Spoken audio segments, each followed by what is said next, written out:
Hello students, I am Alok Tiwari from Law Education 2025 channel and आज हम लोग Jeremy Bentham के बारे में पढ़ेंगे। पिछले सेशंस में हमने एनालिटिकल स्कूल ऑफ जूरिस्प्रूडेंस के फादर मिस्टर जॉन ऑस्टिन को पढ़ा। अब हम इस स्कूल के फाउंडर जेरेमी बेंथम को स्टडी करेंगे। जेरेमी बेंथम 1748 से 1832 के बीच में थे और वे इंग्लिशमैन थे। उनको पॉजिटिविज़म का फाउंडर कहा गया है। पॉजिटिविज़म जब यहाँ पर आप देखते हैं तो उसके साथ में आपको देखने की ज़रूरत है, जब हम एनालिटिकल कह रहे हैं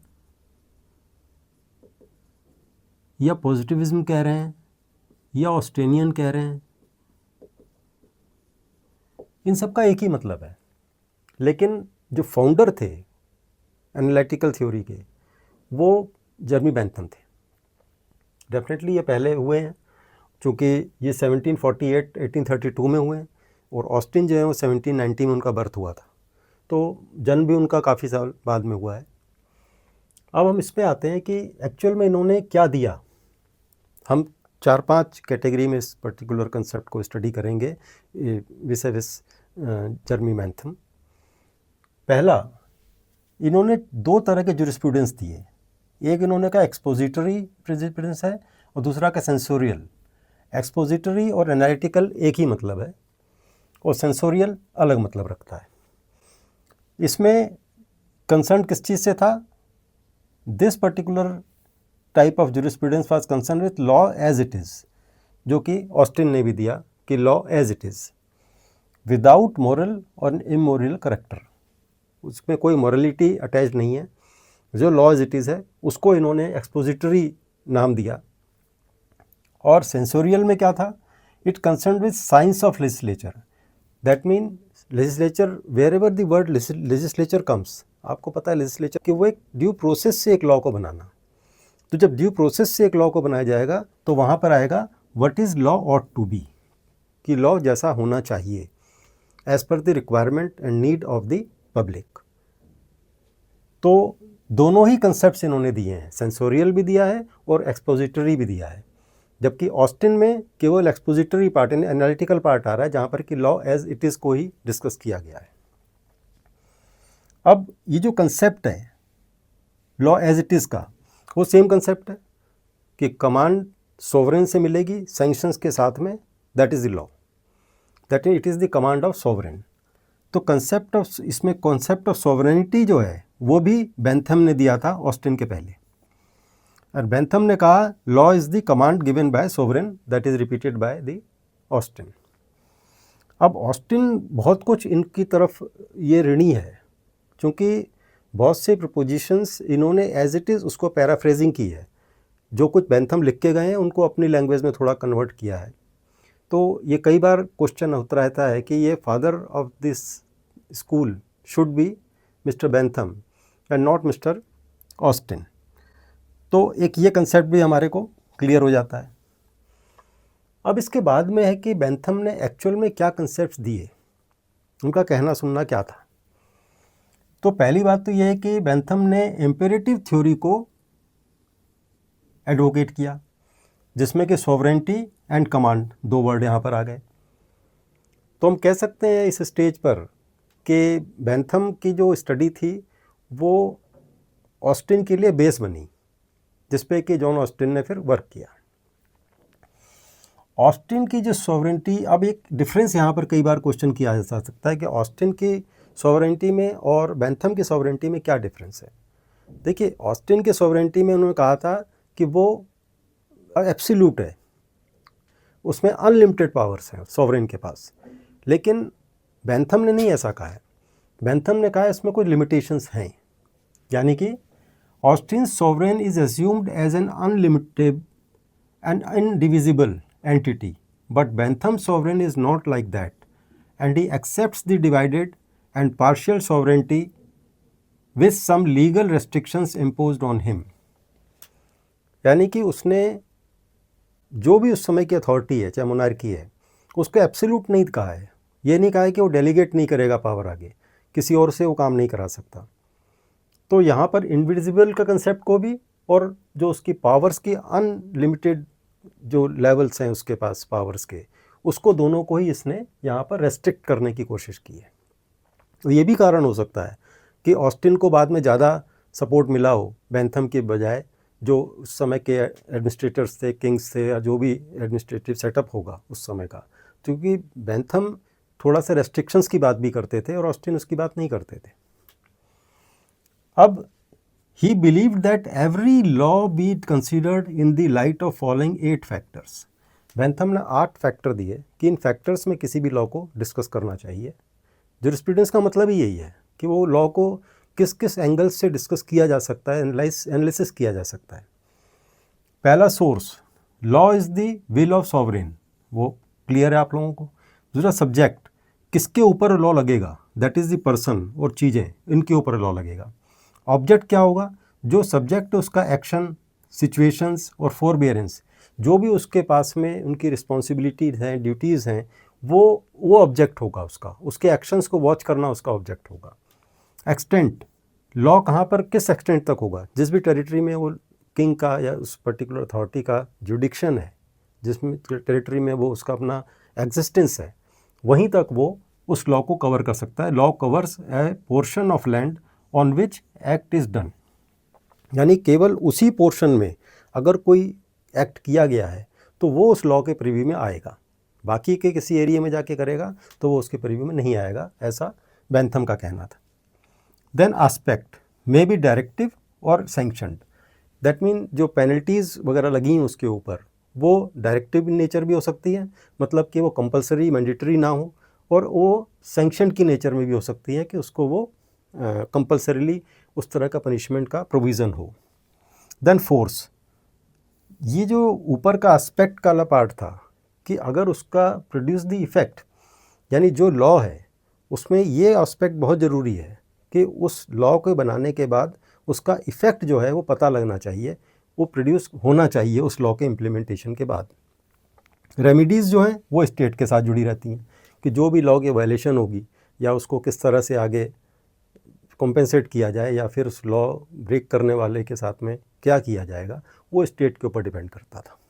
और लास्ट में एक्सप्रेशन ऑफ विल, चूँकि विल बहुत ज़रूरी है, एक्सप्रेशन किसी भी लॉ के अंदर वो एक्सप्रेशन ऑफ विल ही है। असल में कोई भी लॉ एक्सप्रेशन ऑफ विल होता है, चाहे वो सॉवरेन का हो चाहे वो वहाँ की पब्लिक का हो। तो अल्टीमेटली ये 8 पॉइंट्स हैं जिसमें उन्होंने कहा इस 8 फैक्टर्स में लॉ को कंसिडर करना चाहिए। अब इसके बाद में उन्होंने एक पॉइंट और ऐड किया कि किसी भी लॉ के 4 मेजर गोल्स होते हैं। It provides subsistence. सब्सिस्टेंस का मतलब क्या होता है?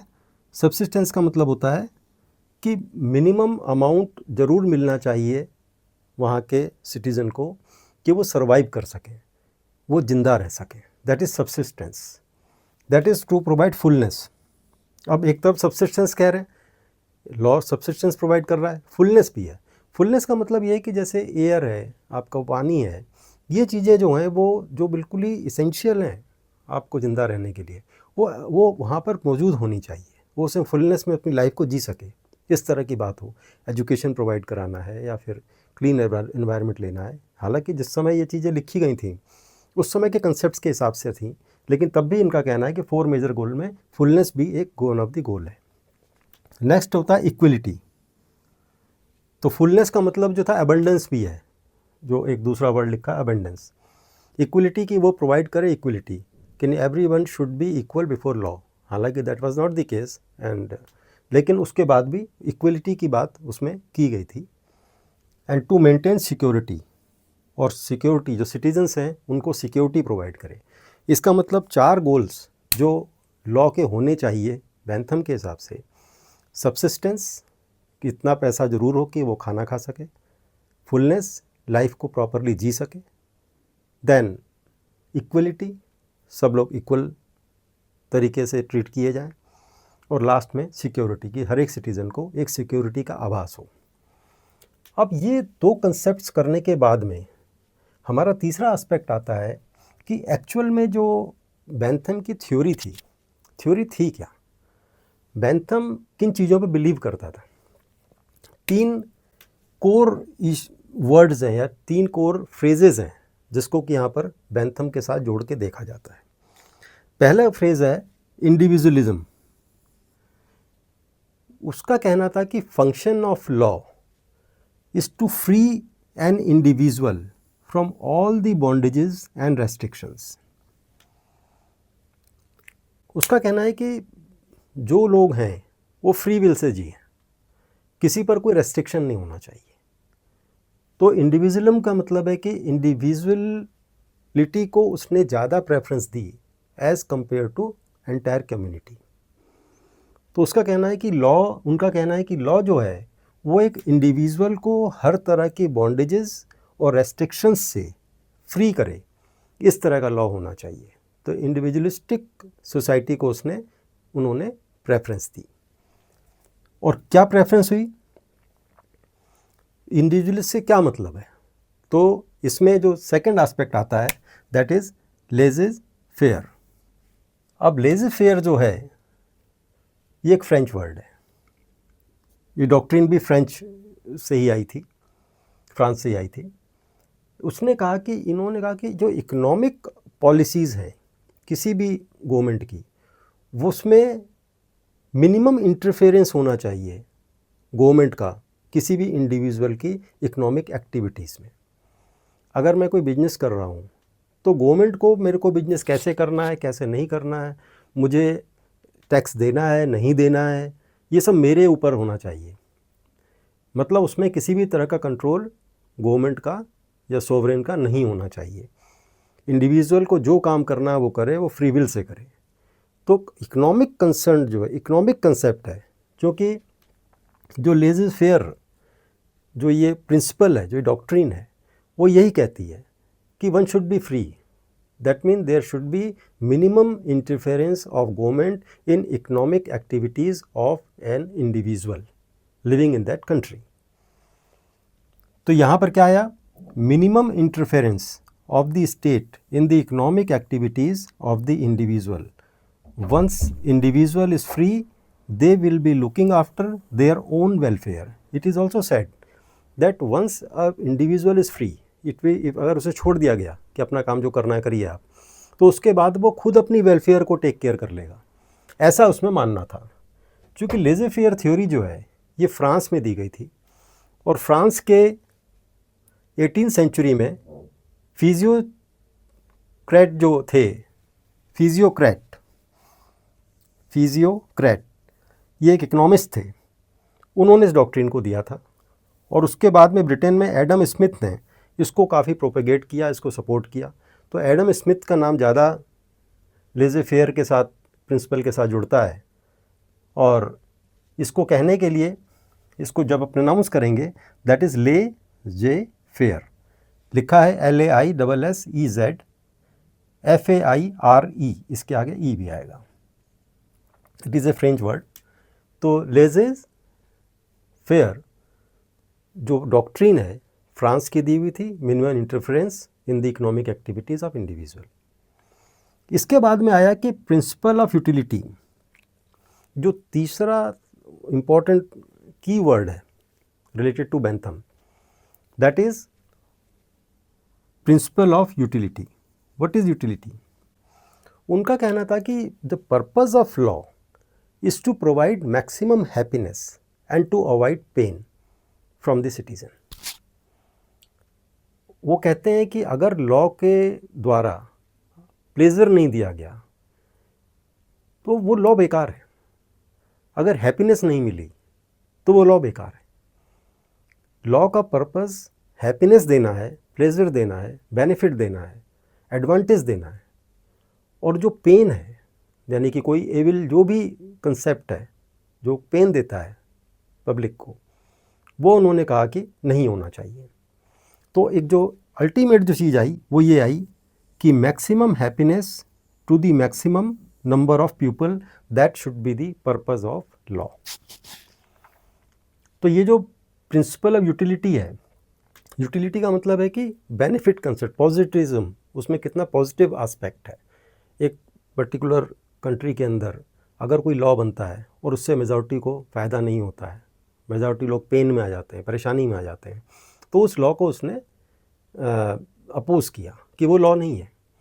तो लॉ का मेन पर्पज़ है to provide maximum pleasure and to avoid pain from the life of the citizen. इसका मतलब 3 इसमें वर्ड्स इंपॉर्टेंट हैं, individualism, then laissez faire, then principle of utility. Basically up to this particular stage मुझे लगता है कि हम उस कंसेप्ट को समझ गए हैं जो मिस्टर बेंथम ने दिया था। अब है कि ये जो मैक्सिमम हैप्पीनेस है और जो मैक्सिमम नंबर ऑफ पीपल तक जाना है, ये जो प्लेजर है और जो पेन है, इसको कैलकुलेट कैसे करेंगे? तो यहाँ पर इसको हम कहते हैं calculus of happiness. Calculus of happiness, इसको कहते हैं हम यूटिलिटेरियन कैलकुलस। ये किसी भी नाम से क्वेश्चन में आ सकता है, पेपर में आ सकता है। जहाँ कहीं आप लेज़र फेयर की बात आए, जहाँ इंडिविजुअलिज्म की बात आए, जहाँ प्रिंसिपल यूटिलिटी की बात आए, जहाँ पर यूटिलिटेरियन कैलकुलस की बात आए, कई बार यूटिलिटेरियन थ्योरी भी कहते हैं, अगर उसकी बात है आप समझ लीजिए कि ये मिस्टर बेंथम की बात हो रही है। और उनका जो एक कंसेप्ट था कि maximum pleasure for maximum number of people, वो कंसेप्ट यहाँ पर हमें एक्सप्रेस करना है। अब आता है कि इसको मेज़र करना, चाहे पेन मेज़र करें चाहे प्लेजर मेज़र करें, उसको करने के लिए 7 फैक्टर्स मिस्टर बेंथम ने दिए। पहला दिया उन्होंने इंटेंसिटी। इंटेंसिटी का मतलब how strong is feeling of pleasure and pain. कोई लॉ बना, उससे पब्लिक के बीच में कितना स्ट्रांगली उन्होंने उसको फील किया, चाहे वो प्लेजर की है चाहे वो पेन की है। अभी जीएसटी में रिलैक्सेशन दिया गया। जब जीएसटी में रिलैक्सेशन दिया गया और एक पर्टिकुलर डेट से कहा, इसके बाद से इसको एप्लीकेबल कर दिया गया है मेजॉरिटी ऑफ आइटम्स पे, कहीं 18 से 12 कर दिया गया है, नंबर ऑफ स्लैब्स कम कर दी गई हैं। तो वहाँ पर पब्लिक को एक्चुअल में वो चीज़ फील हुई, किस इंटेंसिटी के साथ फील हुई, ये एक कंसेप्ट को समझने की बात है। Then duration, how long it will last. वो जो प्लेजर आ रहा है, जो पेन आ रहा है, कब तक रुका रहेगा, कब तक मिला रहेगा। कोविड के टाइम में रेस्ट्रिक्शंस हो गई, लग गई, सबको पेन हुआ, निकल नहीं सकते, नौकरी नहीं कर सकते, अर्निंग्स में प्रॉब्लम आई। तो वो पर्टिकुलर जो लॉ बने उस समय रेस्ट्रिक्शंस को लेके, उनके लिए कितना पेन पब्लिक को मिला, नोटबंदी हुई, क्या प्लेजर रहा, क्या पेन रहा, उससे अल्टीमेट टारगेट्स क्या अचीव किए गए। अल्टीमेट टारगेट को बेंथम इग्नोर करता है। बेंथम कहता है कि इमीडिएटली कौन सा, या उस पर्टिकुलर जो पब्लिक है उस जगह की, उस कंट्री की, उसको कितना प्लेजर और पेन हुआ। लेकिन आज का कंसेप्ट नहीं है ये। आज का कंसेप्ट है नेशनैलिटी का, जिसमें कि नेशनलिज्म को ऊपर रखा जाता है। हो सकता है मुझे आज तकलीफ़ हो, लेकिन अगर अल्टीमेटली आगे आने वाला समय ज़्यादा अच्छा बनेगा, बेहतर बनेगा किसी एक्शन से, तो मुझे उस पेन को भी लेना पड़ेगा। तो यहाँ पर उसने कहा कि उसकी ड्यूरेशन क्या है, कि कब तक वो पेन या प्लेजर वो पब्लिक महसूस करेगी। फिर का सर्टेनिटी, क्या सर्टेन है कि ऐसा होगा, वो जो लॉ बनाया गया उससे फ़ायदा होगा, जो जीएसटी से रिडक्शन इन रेट कॉस्ट आई है, क्या एक्चुअली वो आम पब्लिक के तक पहुँचेगी। ये सर्टेनिटी की बात है कि हुआ, हाँ बिल्कुल हुआ। डिफरेंट रूल्स बने गए, डिफरेंट लॉ बनाए गए, उनकी मॉनिटरिंग कमेटी बनी हुई हैं, जो और इवन कोर्ट्स भी इसमें इन्वॉल्व हुई हैं। देन प्रॉक्सिमिटी, कि कितनी दूर बाद जाके मुझे वो प्लेजर या पेन महसूस होगा, कितने दिन बाद, कि कितने समय में मेरे को वो पहुँचेगा मेरे तक। देन फेकेंडिटी, फेकेंडिटी होता है कि क्या ये प्लेजर और जो पेन मिल रहा है, क्या इससे कुछ फर्दर प्लेजर भी मिलेगा मुझे, या कुछ फर्दर पेन भी मेरे को मिलेगा, जनता को मिलेगा। तो इसका मतलब ये फेकेंडिटी। देन प्योरिटी, क्या गारंटी है इस बात की कि इस प्लेजर के बाद पेन नहीं मिलेगा। ये उसकी प्योरिटी होती है, क्योंकि प्लेजर टारगेट है, किसी भी लॉ के बनकर पब्लिक के पास प्लेजर आना चाहिए, बेनिफिट, एडवांटेज, हैप्पीनेस उसको मिलनी चाहिए। तो ये यहाँ पर इसकी एक्सटेंट, प्योरिटी की बात है। एंड देन दी एक्सटेंट, कि कितने लोगों तक वो प्लेजर और पेन पहुँचेगा। बिकॉज बेंथम की जो थ्योरी है वो है maximum happiness to maximum number of people. तो ये यहाँ पर इसके आएगा कि अगर किसी पर्टिकुलर लॉ के बनने से 10% 20% लोगों को फ़ायदा हो रहा है, तो वो एक कह सकते हैं कि वो इस थ्योरी में पूरी तरह फिट नहीं बैठ रहा है, क्योंकि मेजॉरिटी लोगों तक लॉ जो बनता है, कानून जो बनता है, उसका मेन पर्पज़ होता है कि जो सबसे कमज़ोर व्यक्ति उस समाज का है, उस समाज के उस व्यक्ति को, जो सबसे कमज़ोर व्यक्ति उस समाज का है, उसको उसका एडवांटेज मिलना चाहिए। तो इस थ्योरी को हम समझने के बाद में इस बात को समझ सकते हैं कि बेंथम ने अपने समय से आगे की बात की। उन्होंने कहा कि सॉवरेन जो कमांड देगा वो लॉ होगा, सैंक्शंस भी वहाँ पर हैं उसके साथ में। उन्होंने इसके डिवीज़न किए, एक्सपोजिटरी, जो 2 डिवीज़न थे, एक्सपोजिटरी एंड सेंसोरियल। उसके बाद उन्होंने कुछ कंसेप्ट दिए, जिस कंसेप्ट में इंडिविजुअलिज्म आ गया, लेज़े फेयर आ गया, प्रिंसिपल ऑफ यूटिलिटी आ गया। प्रिंसिपल ऑफ यूटिलिटी के अंदर एक यूटिलिटेरियन कैलकुलस आया, और इसी को ही हम हेंडोइक, कई बार एग्ज़ाम में इसको हेंडोनिक नाम से भी कहा जाता है, हेडोनिक एंड फेलिसिफिक। ये 2 नामों को भी आपको याद रखना पड़ेगा, hedonic, felicific, calculus of happiness, utilitarian calculus, measurement of pain and happiness, किसी भी रूप में आ सकता है। तो आपको इसमें ये समझना है कि जो हम कर रहे हैं वो उसी तरह से वहाँ पर लिखें और डिटेल में लिखें उसके बारे में, कौन कौन से फैक्टर्स लॉ के लिए कंसिडर किए जाते हैं। अब लास्ट में आता है कि इसका क्रिटिसिज्म क्या था। मेजर क्रिटिसिज्म इसका है कि इसकी जो इंडिविजुअलिस्टिक अप्रोच है, इसकी इंडिविजुअलिस्टिक अप्रोच जो है वो कम्युनिटी से अलग हो जाती है। अगर मेरे को किसी रेस्ट्रिक्शन नहीं है, मेरे को जो मन है वो मैं करूँगा, और मैं पहले से ही पावरफुल हूँ, तो मैं डेफिनेटली जो करूँगा वो और मुझे पावरफुल बनाएगा। और एक जो डिस्पैरिटी है अमीर और गरीब के बीच की, हैविंग्स एंड नॉट हैविंग्स के बीच की, जिसके पास है जिसके पास नहीं है, वो बढ़ती चली जाएगी। तो सबसे बड़ा जो इसका क्रिटिसिज्म हुआ है, इस ग्राउंड पर हुआ है कि कोई भी समाज, कोई भी कंट्री में जो कानून बनता है वो इस तरह से नहीं बन सकता कि जो इंडिविजुअल है उसके इंटरेस्ट को वॉच किया जाए और कम्युनिटी के इंटरेस्ट को वॉच ना किया जाए। इसलिए ये कहना सही होगा कि इस थ्योरी के अंदर जो सबसे बड़ा फ्लॉ था, सबसे बड़ा इसमें जो कमी है, वो यही थी कि ये इसकी अप्रोच इंडिविजुअलिस्टिक लेवल पर है, कम्युनिटी लेवल पर नहीं है। तो ये इस बात को क्रिटिसाइज़ भी किया गया। इस तरह से जो मिस्टर जेरेमी बेंथम है, उनकी जो थ्योरी थी उसको पूरी तरह से हमने एक बार कर लिया है, और अब इस थ्योरी को हम आगे यहाँ पर जहाँ तक क्वेश्चंस की बात है वो इसमें कवर की जाएंगी। अब इसके बाद में हम इनके दूसरे ज्यूरिस्ट जो एनालिटिकल स्कूल को बिलोंग करते हैं उनको हम आगे कंटिन्यू करते हैं।